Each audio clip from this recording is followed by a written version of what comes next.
Teraz sme v rytierskej sále a teraz budeme tu chodiť. Rytierská sála je dobrou lokáciou, pretože má veľa okien a dosť prírodného svetla. Interiér je trochu jednoduchý a tak som sa na tejto fotografii zahrala s umelou inteligenciou a dodala trochu viac detailov do interiéru a väčší závoj.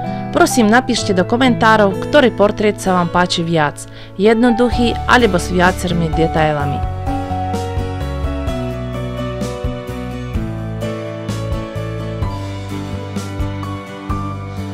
Snažila som sa využiť aj prirodzené svetlo a doplniť ho bleskom, ale s prirodzeným svetlom je ťažko zachytiť pochyb, foto budú potom rozmázané a neostré.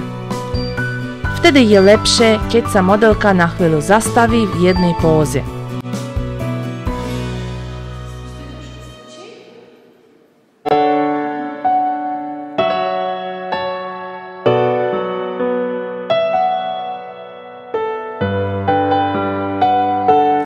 Fotila som aj rôzne rakursy z viacerých strán, takže na každom portréte bude rôzne pozadie a nálada.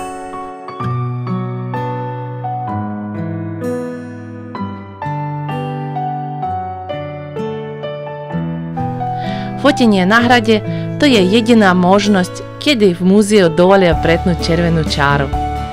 Ale nie je povolené dotýkať sa exponátov alebo sadať na nábytok. Sprievodca nám povedal, že sa musíme ponáhľať a už ideme do ďalšieho priestoru. Uvidíme, čo bude ďalej.